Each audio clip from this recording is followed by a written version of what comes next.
Well, we are pleased to be joined up here by Congresswoman Val Hoyle. Obviously, it has been a trying couple weeks for people in this community. I mean, we've been talking about this. Even you out in East Springfield, Thurston area, your house was without power for an extended period of time. Right. The east part of Springfield, the Thurston area, out Camp Creek, got hit incredibly hard. And what's really strange about this storm is that there are microclimates. So East Springfield, Cresswell, Cottage Grove, Pleasant Hill got just hammered, decimated. It looks like a tornado came through. Where it was 55 degrees in Coos Bay. People, in Lincoln County, I met with the sheriff a couple of days ago, and he said that his deputy sheriff in southern Lincoln County was wondering what all the calls were about because northern Lincoln County got hit with the ice storm where southern didn't. We got power back in my neighborhood 2 nights ago. We're still without power because we had a tree fall on our well pump, but we're better off than a lot of people, and the damage is considerable. It looks like, as you can see, it looks like a tornado came through, and people lost homes, people lost lives. And I just want to say that the workers in public works, in the utilities, the city managers, the mayors,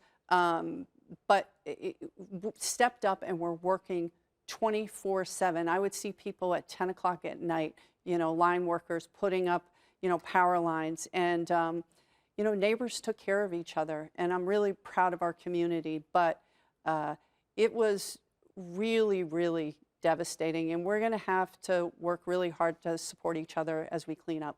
I'm wondering if this incident was different for you because you had such a personal connection with having lost power and being in the area, and neighbors who obviously had devastation. You've obviously dealt with policy for much of your career, maybe on things that don't impact you individually, but something that did hit home for you. What's this experience been like for you? So actually, I lived in West Eugene, and now I live out in East Springfield.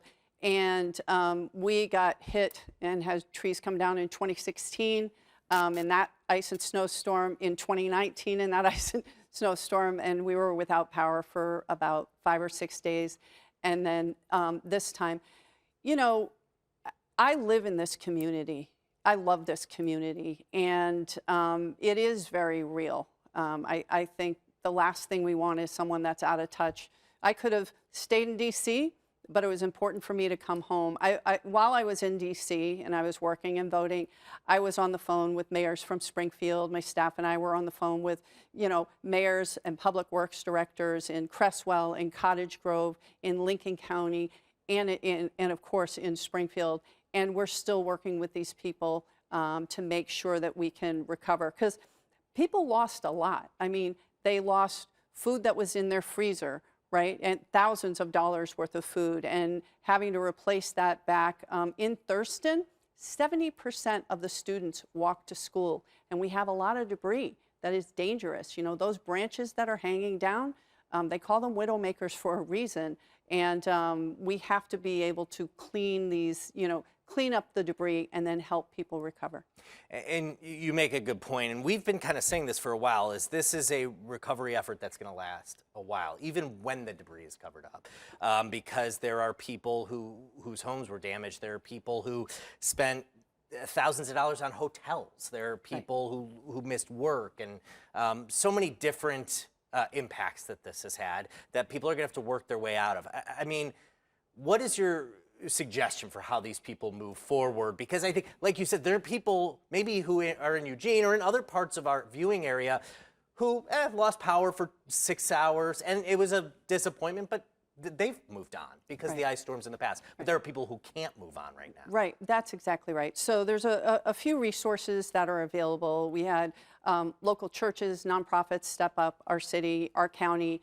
But if people need, food stamps, SNAP benefits, food replaced, call 211, and the county or the city they live in can work to help them get those resources back.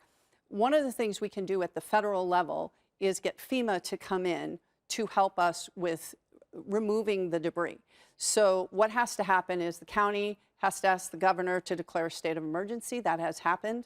The governor has to call the president to ask him to declare a state of emergency, and we have to have a certain amount of damage for FEMA to be able to come in. So we're reporting our numbers so that we can hit that threshold. I have no doubt that we're going to hit that threshold. And then when that happens, FEMA comes in to clear the public right-of-way. But we're going to, I spoke with Jeff Merkley and Senator Wyden earlier today, and we're going to ask FEMA to expand their coverage for what's called the personal property debris removal. We've done that in fire times to, help remove, ash and trash after a fire, right? But what we have now is that these trees that are broken, and 80% of trees in East Springfield are broken in some way or another, 80%. You've got these branches that are hanging off, the trees that are, even experienced loggers that I have spoken to have said this is the most dangerous timber to cut. And civilians who don't have experience logging really are putting themselves in danger by removing this debris. So we're going to make the argument to FEMA that this is something that we need done for the safety of our citizens. Also, it could cost people $10,000, $20,000, $30,000 to remove all the trees that fell. In my property, we lost half of our trees. And, people don't have that kind of extra money lying around.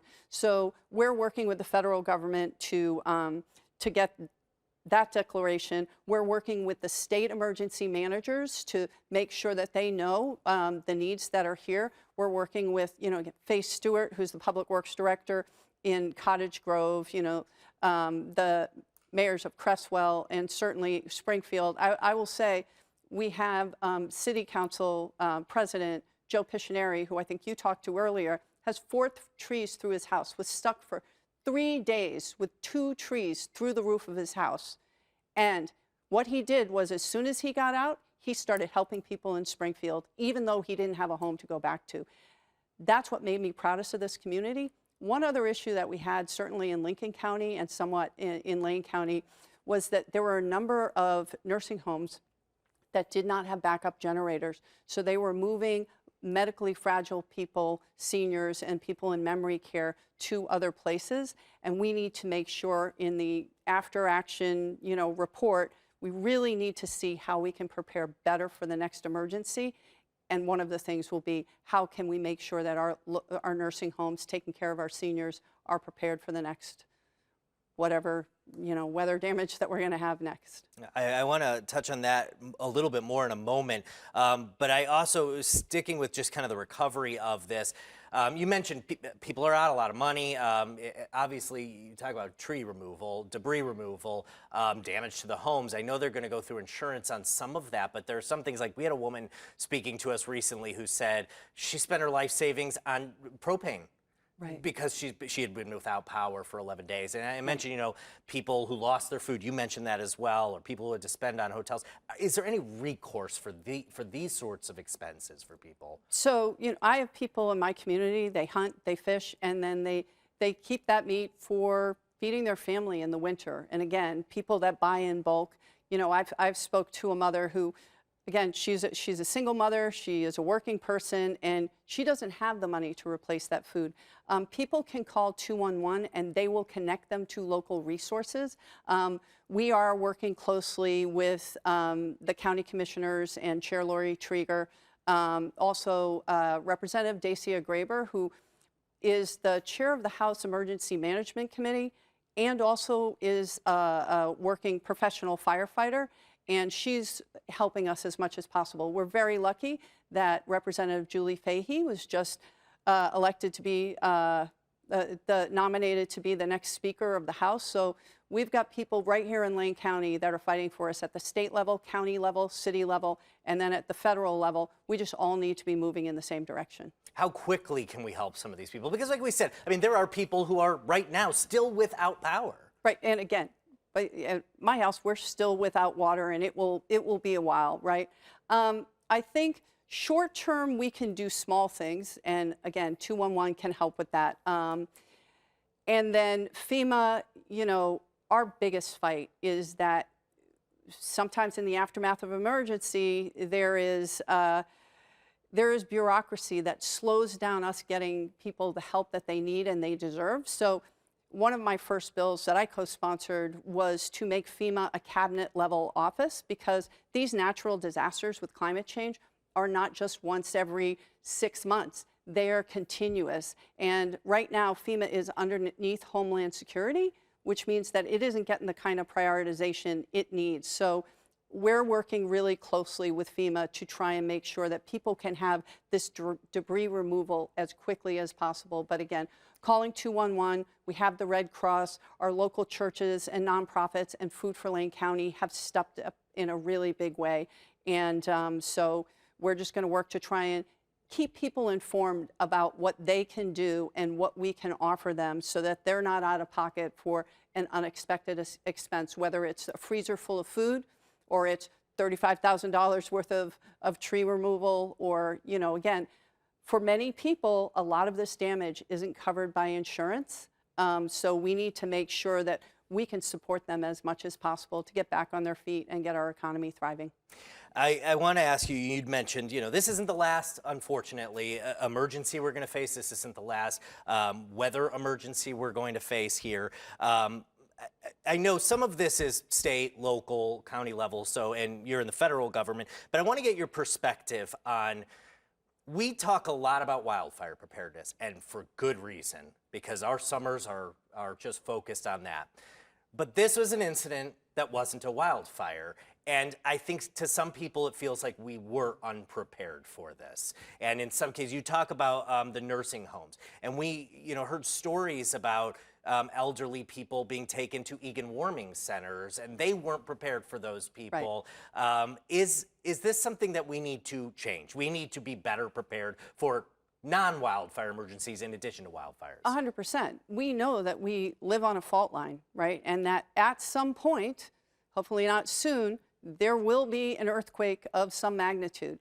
And, you know, that doesn't necessarily happen on a sunny day when it's warm and everything is fine. So we have to be prepared, and I think this is a good wake-up call. And with the after-action report, when we sit down and say what went right, what went wrong, we can work to fix those things going forward. We also have our neighborhood CERT teams, the emergency response teams, that can help local neighbors prepare.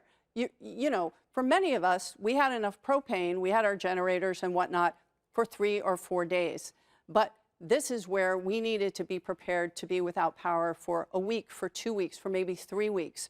So getting that kind of education out on how people can be prepared is going to be really important. And I think that we'll be better for it. I am incredibly grateful that more of our counties were not affected, but where we were affected a lot. The other thing that I wasn't aware of, but I know now, is that the National Weather Service has a center in Portland and in Medford. So we did not see this kind of destruction coming, right? Because here's the thing, the weather in Medford and the weather in Portland is very different than in the southern Willamette Valley. So the University of Oregon, they contract with a private company so that they can tell weather before every game and when there's going to be lightning strikes. We're going to be pushing to make sure that we can have the kind of weather service response and information for this area, because it is absolutely critical. And you know, those are things that I think are important. I'll say a self-serving plug. Our meteorologist, John Mayer, has been fantastic and forecasts well, and yes, he did predict that there would be yes, an inch of ice. So, yes, he did. You know, that's the thing, is ultimately, I don't think anybody necessarily knew it was going to be this bad.